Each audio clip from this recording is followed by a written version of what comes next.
होने जा रही है। जेनजी बांग्लादेश के बाद नेपाल में एक तरीके से तख्ता पलट जिसे कहते हैं, सरकार पलट कर दिया। केपी ओली जो बड़े दिग्गज नेता थे, केपी ओली को हटा दिया और अब वहां पर एक 35 साल के युवा बालेन शाह प्रधानमंत्री बनने जा रहे हैं। और बहुमत जो मिला है वो एकदम अलग तरह का बहुमत है। शायद लोकतंत्र में जब से नेपाल आया है, इतना बड़ा बहुमत, इतनी बड़ी मैंडेट शायद पहले कभी नहीं मिली होगी। यशोदा श्रीवास्तव जी नेपाल से हैं और एक्सपर्ट हैं पूरे नेपाल की खबरों को लेकर के। देश भर में जितनी भी खबरें छपती हैं या कहीं होती है तो यशोदा श्रीवास्तव जी ही हमारे साथी रहे हैं। यशोदा जी, आपका स्वागत है। ये नेपाल में क्या हो गया? देखिए सर, नेपाल में तो जो हुआ, ये अभी तो देखने में ये लग रहा है कि अचानक हुआ है। हम्म। लेकिन दरअसल ये अचानक नहीं हुआ है। हम्म। ये तो जब दोबारा ओली की सरकार बनी थी, हम्म। प्रचंड को साइड करके, हम्म। तभी सरकार के खिलाफ नेपाल में आक्रोश उभरना शुरू हो गया था। हम्म। क्योंकि 2008 का मतलब कि जो नेपाल में राजशाही खत्म हुआ था हम्म। और ये लोकतंत्र सरकार बहाल हुई थी। हम्म। उसके बाद जब 2008 में पहला संविधान सभा का चुनाव हुआ था, हम्म। उस पर अगर आप देखेंगे तो वो भी लगभग ऐसे ही था। प्रचंड को हम्म। इसी तरह का जो है, इसी तरह के सीटों पर उनकी भी जीत हुई थी। लेकिन फिर भी उन्हें नेपाली कांग्रेस के लोगों को मिला करके सरकार हम्म। बनाना। हम्म। ये क्यों नेपाली कांग्रेस को मिलाना पड़ा अगर बहुमत था तो? इसके बाद से सरकार, साल में सरकार का तो ऐसा तमाशा हो गया था कि जैसे लोग, छोटे छोटे बच्चे जो है मतलब खिलौना खेलते हैं, उस तरह हम्म। का हो गया था। यहाँ पे सरकार सरकार का खेल, कभी प्रचंड, कभी देवबा, कभी ओली, कभी प्रचंड, कभी देवबा, कभी ओली। मतलब ये सब जब आना जाना शुरू किया सरकार में, तो इनका हम्म। एकमात्र लक्ष्य रह गया अपनी प्रगति और अपने हम्म। परिवार की प्रगति। अब आप हम्म। सोच लीजिए कि जो नेपाली युवा, जिसकी हम्म। आबादी आज की तारीख में मोर देन 70% है, वो हम्म। रोजगार के लिए पलायन कर रहा है। हम्म। अमेरिका, मलेशिया में उसे घुसपैठिए की तरह जो है देखा जा रहा है। हम्म। चोरी छिपे जो है, फर्जी जो है वीजा का भी गेम शो हो गया था काठमांडू में। तो हम्म। नकली वीजा बना करके लोगों को नेपाल, अमेरिका में भेजते रहे हैं। वहां उनकी जो दुश्वारियां हुई, भारत हम्म। में भी हालांकि बेड़िया पहन करके लोग, तमाम लोग भेजे गए, हम्म। वही हाल नेपाल में भी हुआ। हम्म। अब ये जब पलायन की बात हुई, उसकी असर क्या हो रहा था? जो सत्ता में थे, चाहे वो हम्म। नेपाली कांग्रेस के लोग थे, चाहे हिमालय के थे, प्रचंड की किसी भी पार्टी के लोग थे, उनके जो बेटे बेटियां थी, वो हम्म। उन्हीं विदेश में, जहाँ ये मजदूर नहीं बल्कि इनको जो है मतलब हेय की दृष्टि से देखा जाता था, उन्हीं देशों में, उन्हीं शहरों में वो विलासतापूर्ण जीवन जी रहे थे, अय्याशी कर रहे थे पढ़ाई लिखाई के नाम पर। और खूब उन पर जो है, उनके माँ बाप जो काठमांडू में राजनीति करते थे, उन पर पैसे लुटा रहे थे। दरअसल आक्रोश का सबसे बड़ा कारण यहीं से उत्पन्न हुआ। क्योंकि हमारे वोट से आप सरकार बनाते हैं, आपने हम्म। लोकतंत्र के नाम पर जो है नेपाली जनता को ठगने का काम किया। लोकतंत्र तो बहाल हो गया, लेकिन लोकतंत्र की मजबूती के लिए, उसको आगे बढ़ाने के लिए नेपाल के ये जो रहनुमा थे, चाहे जिस पार्टी के लोग रहे, उन्होंने कोई काम नहीं किया। फिर बाद में जब ओली चौथी बार प्रधानमंत्री बने, कोई बदलाव नहीं हुआ। जनता को परिवर्तन की मतलब लंच मात्र भी जो है परिवर्तन की अनुभूति नहीं हुई। लोग फिर फटेहाल हो गए, तमाम सारी दुश्वारियां सबके सामने आ गई। महंगाई, बेरोजगारी, सुरक्षा, शिक्षा, स्वास्थ्य, सब सब के सब धरे रह गए। अब ये, अच्छा, इस बीच में सोशल मीडिया प्लेटफॉर्म पर बैन का मामला आ गया। वहाँ हामी नेपाल जो सुडान गुरुंग चलाते रहे हैं, उनका लोकप्रिय प्लेटफॉर्म सोशल मीडिया का प्लेटफॉर्म था। हालांकि सुप्रीम कोर्ट के आदेश पर ओली सरकार ने इस पर बैन लगाया था, लेकिन गुस्सा तो ओली पर आ गया। इसको लेकर के जो आंदोलन वहां पर हुआ, प्रारंभिक आंदोलन जब आप देखेंगे तो हम्म। सोशल मीडिया प्लेटफॉर्म के बैन को लेकर के हुआ। हम्म। लेकिन जब भीड़ कहीं जुटती है, तो तमाम सारे बातें फैक्टर आ सामने जाते आने लगती हैं और तमाम सारे आक्रोश अलग अलग कारणों से उभर करके सामने आते हैं। फिर ये सारा गुस्सा जो है सरकार पर इसलिए आ गया, क्योंकि लगा कि जो ये सरकार हमारे लिए नहीं है, ये केवल अपने और अपने परिवार के लिए है। अभी मैं आपको बताता हूँ एक बहुत रोचक मामला है, हैं। हम्म। भूटानी शरणार्थियों का। हम्म। भूटानी शरणार्थी का मामला यह है कि वो मूलतः जो है भूटान के थे, लेकिन भूटान उसको नेपाली नागरिक का करके जो है झापा में, जो भूटान और नेपाल का बॉर्डर है, वहाँ एक बड़े भारी शरणार्थी शिविर में हजारों की संख्या में लागों को खड़ा कर हम्म। दिया। हम्म। अमेरिका को तरस आया इन पर, उसने कहा कि भाई इन शरणार्थियों को जो है करना, भूटान दे रहा है,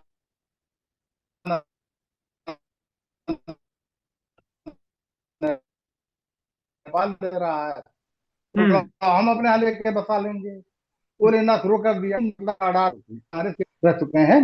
उन पर इल्जाम है कि उन्होंने नेपाली नागरिकों को नकली भूटानी शरणार्थी बना करके अमेरिका भेजने का काम किया, और इसके बदले में भारी पैसा वसूला गया नेपाली लोगों से। तो जब ये खेल सामने आया तो गुस्सा लोगों में और भड़क गया। हम्म। और जब भड़क गया तो कौन देखता है आंदोलन में या प्रदर्शन में, थोड़ा कोई देखता है कि हम अपना घर जला रहे हैं कि दूसरे का घर जला रहे हैं। बेशक उस आंदोलन में नेपाल को पीड़ादायक कष्ट का सामना करना पड़ा। उनके पार्लियामेंट जला दिए गए, उच्च न्यायालय जला दिए गए, तमाम सारे सरकारी कार्यालय और दस्तावेज जला दिए गए। लेकिन जब विध्वंस होता है तभी तो नया निर्माण होता है। नया और निर्माण आज होता की है। सरकार जो बालन शाह के नेतृत्व में बनने जा रही है, कल या परसों तक वो सत्तारूढ़ हो जाएंगे। हम्म। तो अब जो एक विध्वंस तो हो चुका, जो अभी पिछले 5-6 महीने पहले ही हुआ था, बड़े आंदोलन के नाम में। अब उस विध्वंस के बाद निश्चित रूप से हमें और आपको सभी लोगों को यकीन करना चाहिए कि उस विध्वंस के बाद नेपाल का नया निर्माण शुरू होगा। और मुमकिन है, अगर ये सरकार जिस वादे, जिस मुद्दे और जिन दुश्वारियों के बीच चुनाव लड़ करके सरकार में आ रही है, उसको भुला नहीं पाई, उसको याद रखते हुए अगर शासन चलाने का काम करेगी, तो निश्चित रूप से नेपाल। जो आरएसपी है बालेन शाह की पार्टी, वो मतलब 165 जो सीटों के रुझान आए हैं उसमें से 62 सीटें जो है आरएसपी जीत चुकी है, और 60 सीट पर आगे चल रही है। मतलब 102 सीट पर जो है उसके आगे चल रही है। और ये जो पार्टी है, एक पत्रकार ने शायद बनाई थी 4 साल पहले, रवि लामिछाने ने। तो क्या लग रहा है कि इतना प्रचंड बहुमत जी बिल्कुल। 2008 के बाद बालेन शाह में पब्लिक ने क्या देखा, क्योंकि उनको हर जगह वोट मिल रहा है। देखिए, इसमें दो बातें हैं। इसमें बालन शाह और रवि लामित छाने हम्म। दोनों की बराबर की भागीदारी है। रवि अच्छा, लामित दोनों की। छाने नेपाल के नागरिक हैं। हम्म। बीच में वो अमेरिका के नागरिक हो चुके थे। हम्म। और वो उनका एक टीवी टॉक शो था जो हम्म। नेपाल के जुआ में काफी लोकप्रिय था। हम्म। और उसमें वो जो है बहुत बेबाकी से खासतौर से जुआओं की समस्याओं को इंगित करते थे। हम्म। 2022 के ठीक चुनाव के पहले उन्होंने राष्ट्रीय स्वतंत्र पार्टी का गठन किया और पूर्वी नेपाल के कुछ हिस्सों में अपने उम्मीदवार उतारे। हमको लगता है करीब 50 या 60 उम्मीदवार उतारा था उन्होंने, जिसमें से 20 उम्मीदवार उनके जीत करके प्रतिनिधि सभा में दाखिल हुए थे। जब गठबंधन के सरकार की बात आती है हम्म। तो 20 सांसदों का एक गुट जो है काफी मायने रखता है।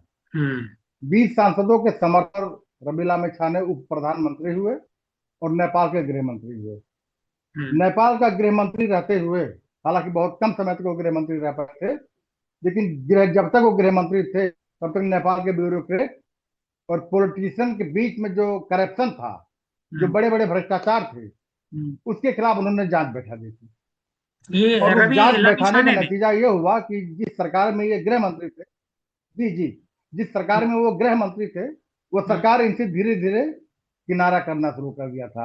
एक हम्म। वक्त आ गया कि अमेरिकी नागरिक उनको अपनी सीट छोड़ देनी पड़ी। बाद में जब ये मामला सबसाइड हुआ, वो नागरिकता वापस करके फिर नेपाल के नागरिक, तो दोबारा वो प्रदेश सभा में लौटे। लेकिन हम्म। तब तक वो ओली सरकार के आंख के किरकिरी बन चुके थे हम्म। और वो दोबारा गृह मंत्री नहीं बन पाए। हम्म। बीच में तो ऐसा हुआ कि इनके ऊपर धोखाधड़ी का एक मुकदमा भी कायम हुआ जिसको वो फेस कर रहे हैं, हम्म। काठमांडू की अदालत में चल रहा है। तो हम्म। इसके बाद वो कुछ भी आ जाए, लेकिन जब गृह मंत्री के रूप में इनकी जो छवि थी, हम्म। वो एक सख्त गृह मंत्री के रूप में उभर कर आई। और साथ ही ये एक ईमानदार नेता है। बेशक उन्होंने ईमानदारी से गृह मंत्री का पद या उप प्रधानमंत्री का पद संभाला भी था, इसमें दो राय नहीं है। बाद में जब चुनाव की बात आई, कार्की ने जब 6 महीने बाद चुनाव कराने की घोषणा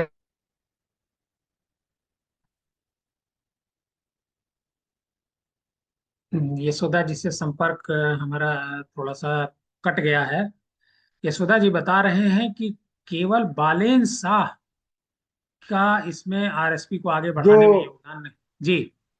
हाँ, जो सुडान गुरुंग, जो वहां के आंदोलन के नायक के रूप में उभर करके आए। हामी नेपाल उनका भी सोशल मीडिया का प्लेटफॉर्म था।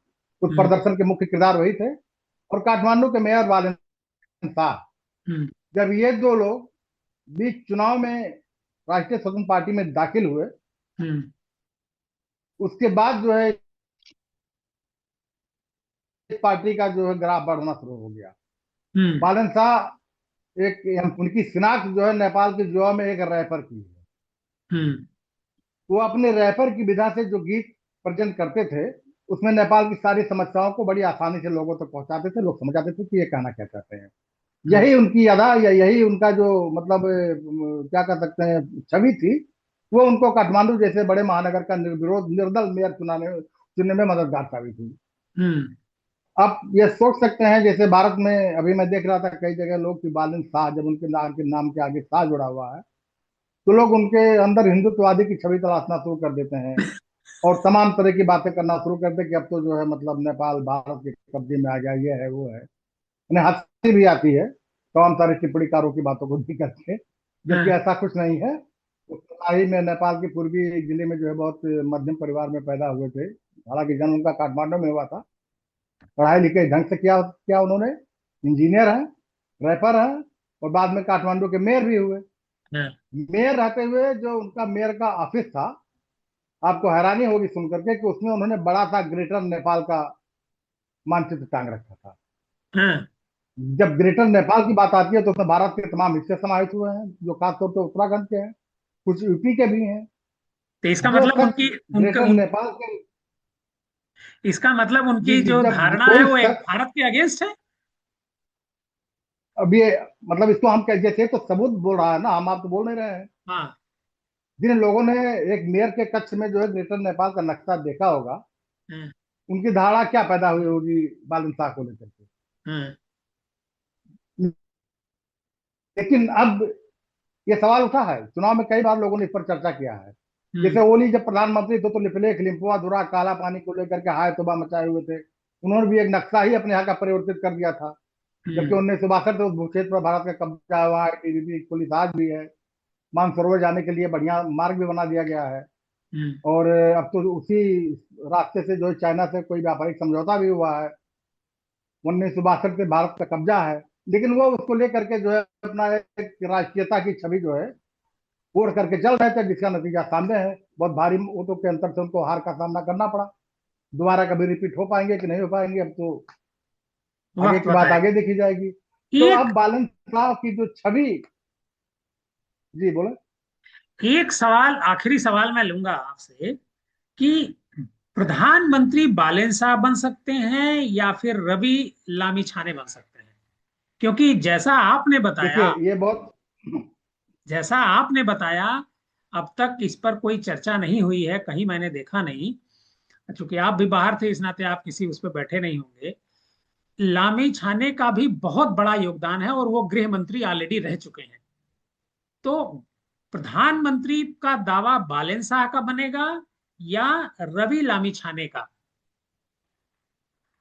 देखिए आंदोलन के बाद जब नेपाल में अंतरिम सरकार की बात आई थी, हम्म। तो जेनजी का एक समूह बालन शाह को प्रधानमंत्री के रूप में चाह रहा था। हम्म। लेकिन उसमें ही एक गुट इसके विरोध में आ गया, हम्म। तो वो प्रधानमंत्री नहीं बन पाए। सुशीला कार्की को बनना पड़ा। हम्म। निश्चित रूप से ये एक बड़ा सवाल है और ये बड़ा असमंजसपूर्ण सवाल है कि एक नगर निगम का मेयर, हम्म। जिसकी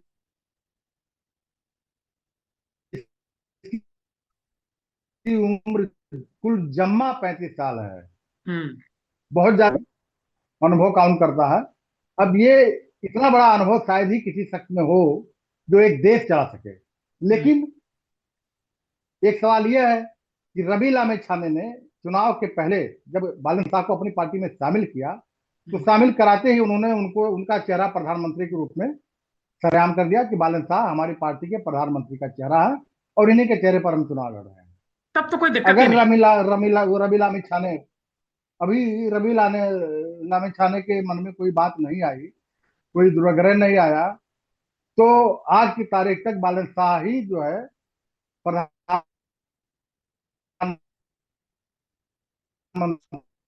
का चेहरा है। बालन शाह ही मतलब प्रधानमंत्री अब बनेंगे। की बात है, लेकिन जब पूरा चुनाव बतौर प्रधानमंत्री, हाँ, बालन शाह के ही चेहरे पर लड़ा गया है, तो मैं नहीं समझता हूँ कि रवि लामी छाने कुछ ऐसा करेंगे कि पार्टी में ताजपोशी के पहले कोई फूट जैसी स्थिति पैदा हो। और बालन शाह को प्रधानमंत्री बनाने में जो है राष्ट्रीय स्वतंत्र पार्टी को कोई ऐतराज नहीं होगा, क्योंकि राष्ट्रीय अगर वो बालन शाह प्रधानमंत्री बनेंगे तो स्वाभाविक रूप से रवि लामी छाने गृह मंत्री रहेंगे जो हमेशा नंबर 2 का, और हर जगह जो है प्रधानमंत्री कुछ कर पाए चाहे न कर पाए, लेकिन गृह मंत्री कुछ ना कुछ करते हुए दिखाई देता है। मैं समझता हूँ नेपाल में जो सरकार सत्तारूढ़ होगी, उसमें भी भाई अब मैं किसी देश का नाम मैंने नहीं लिया है,